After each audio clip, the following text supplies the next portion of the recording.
It's exciting stuff, guys. Exciting stuff.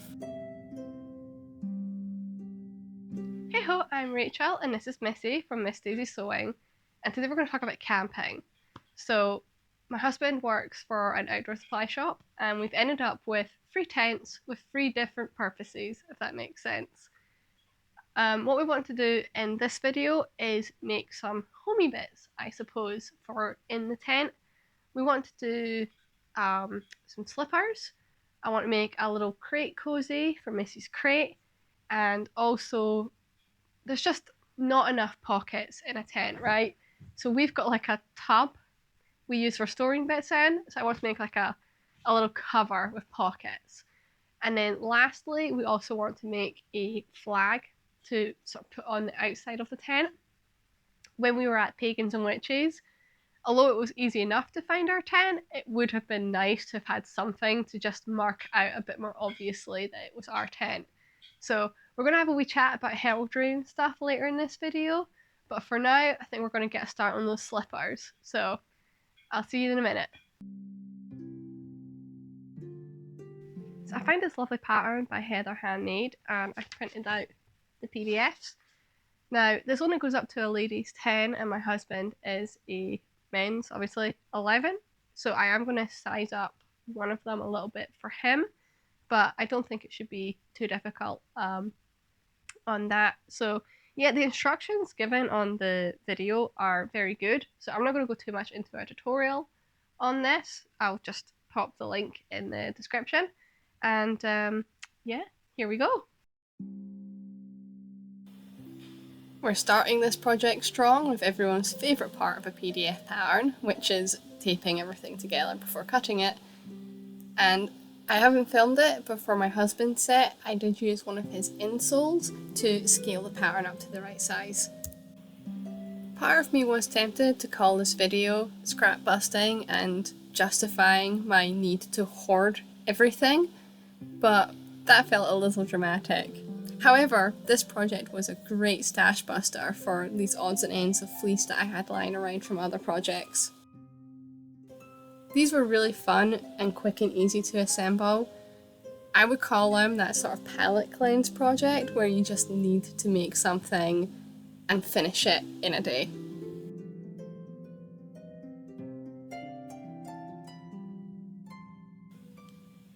If you didn't guess by the header, what we really need when we're camping is pockets, places to store things. Now when we go camping, we take all of our hard things like the lantern and the gas stove in a great big tote box. And this then doubles up as our table for during the stay.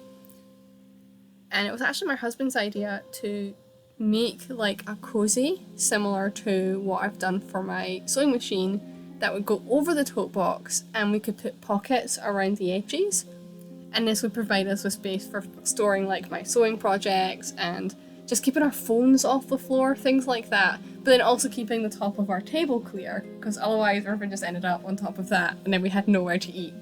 So this is what I came up with.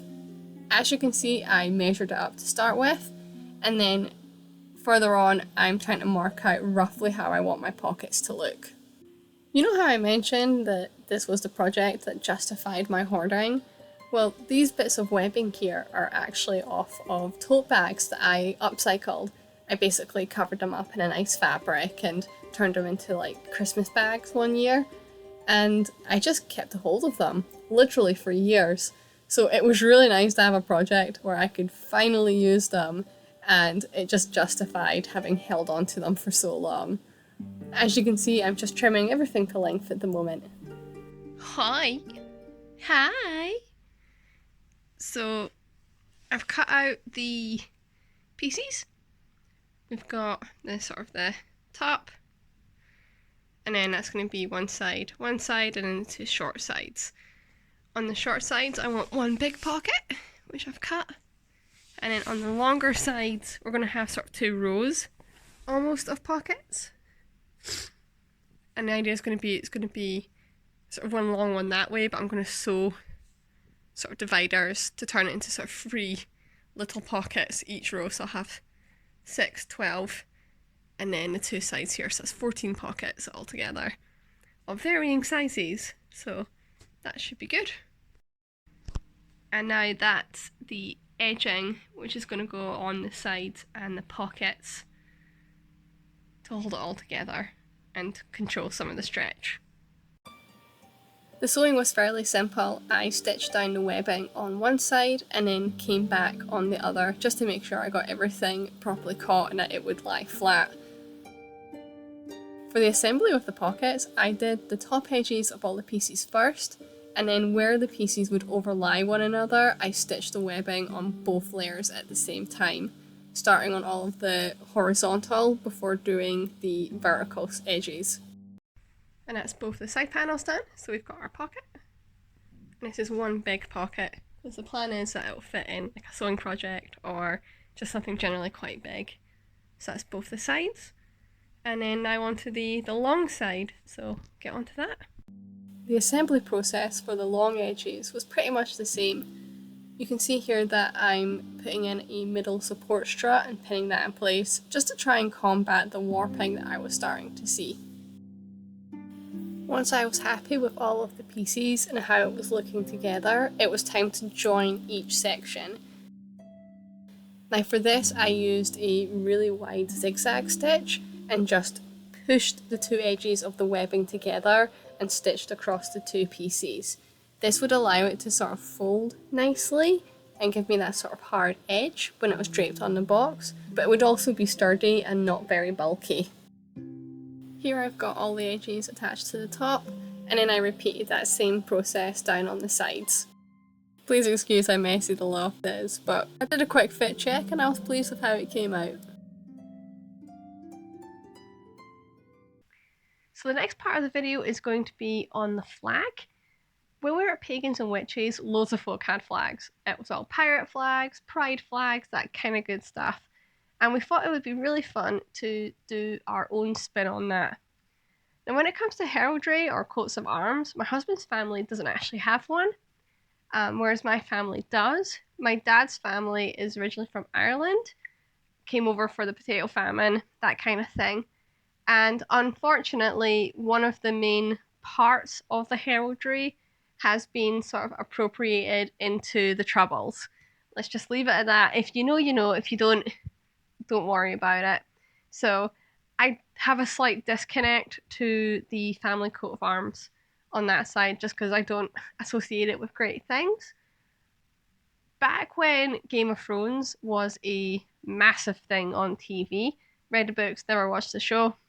When that was a really big thing, I did for all my family. I set out a WhatsApp chat being like, guys, if you were in Game of Thrones, what would your crest be? What would your heraldry be? And everyone came up with their own thing. Like my older sister loves dragonflies, so it was dragonflies on a field of purple. And for myself and my husband, we did 3 greyhounds on a field of green. This came from the idea of sort of greyhounds being faithful but ever watchful was kind of the vibe I was going for.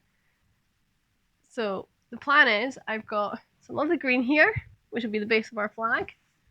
I've got some grey for our greyhounds, and I'm going to use a white contrasting thread rather than the black outline. I'm going to use a white just because this is quite dark, this grey.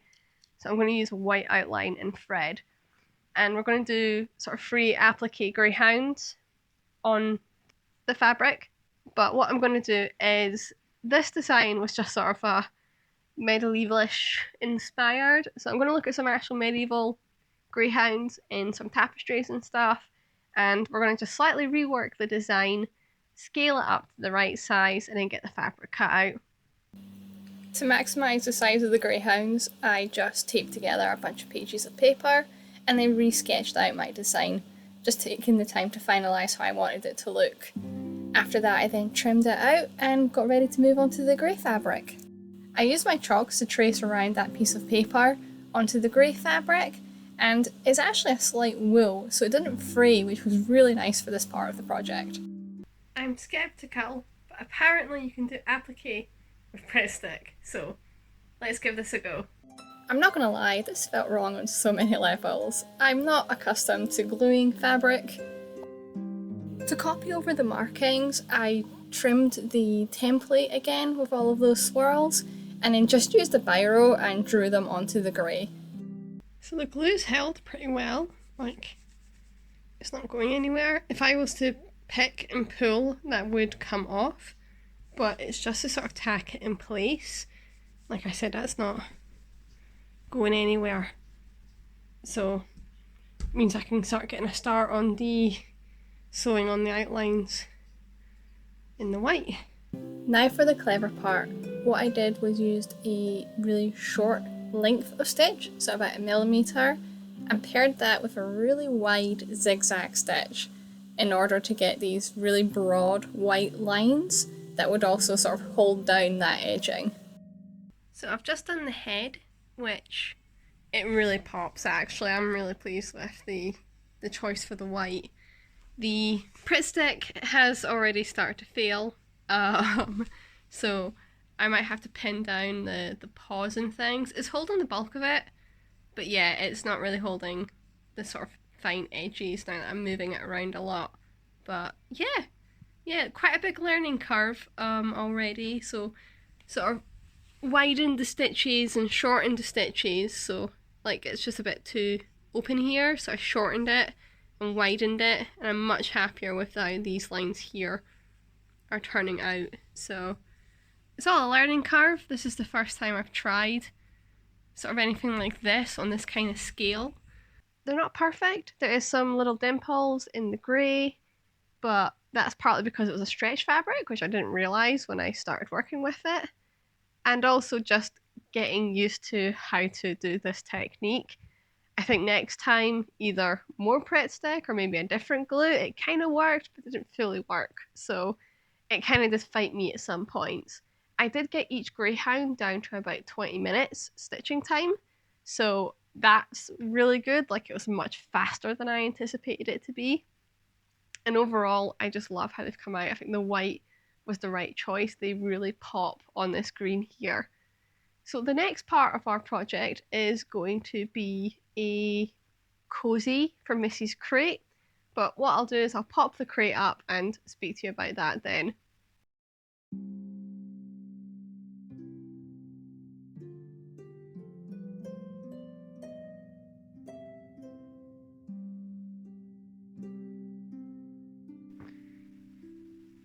One crate. Hey ho! So as you can see, the crate is plenty big for her. It's way off.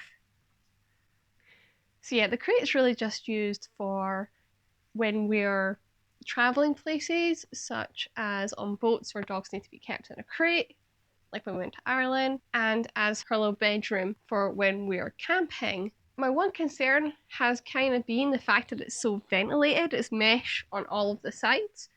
So I'm always worried about her getting a little bit cold at night. I will add that there is always more blankets and stuff in here, so she can snuggle in. So we're going to make a little cozy for this. So it's going to be similar to the cozy we made for the tote, where it's going to be a top and the sides.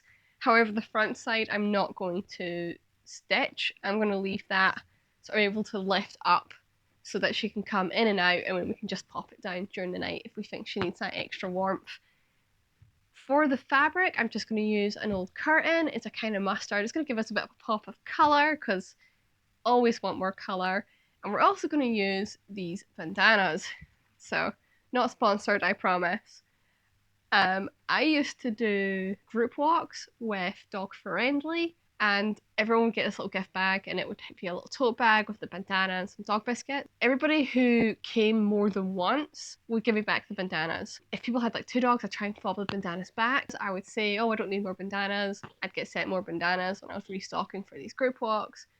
And then if I won any like sort of Explorer of the Month type things, I would inevitably get more bandanas. And I also ended up getting more bandanas if I went to like a dog show and Burns happened to be there. I would also get more bandanas. So I have quite a few bandanas, and I'm really bad for hoarding things that might potentially be useful later. So I have a lot of these bandanas, and I think with the mustard we could do something really cute for this. And also, obviously, Missy is totally possum. So yeah, let's get going. See you soon. So the first thing I did was making the lining, so I drafted out all of the large square pieces that would make the actual shape of the cozy. I decided to keep things simple and go with 2 triangles to make an individual square, and you can see me just cutting out those triangles here. I then pinned each triangle of the mustard onto a bandana. I then sewed each bandana onto one of those mustard triangles to create the squares. I ended up making a lot of these squares, and this is not even half of the bandanas. I actually find the longest part of this process is trying to orientate the squares to make a pattern that I liked, and spoiler, none of these was what I went with in the end. The winning choice was the pinwheels. It gave me the highest colour contrast and just overall felt really fun. I did the lining a little differently from how I did my sewing machine cozy, in that I flatlined the very top part, and then each section from there was basically sandwiched on. I then sewed along those side seams, keeping the lining separate from the top. With all of the sides done, I then folded over and pinned in place that bottom edge, which I then top stitched. And now onto the big reveal. I had planned here a really cute hyperlapse of us putting up our tent and absolutely forgot to check our angles, and then the camera fell over, so just imagine we pitched it. We had booked ourselves a lovely weekend stay in Linlithgow to go and see the jousting, and I was so happy with how everything turned out for this. The flag was really visible and could be seen from quite a distance. Next time we're going to get some camping magnets so we can pin it on rather than having to tie it on. The tote cozy was an absolute game changer. The big side pocket we actually used as a bin and it was just brilliant. The slippers were delightfully cozy, but most importantly, so was Missy. Whilst the daytime temperatures were absolutely terrific, it did get quite chilly at night, and in her little cozy, Missy slept like a baby both nights. And on that note of success, I will bid you farewell and good night.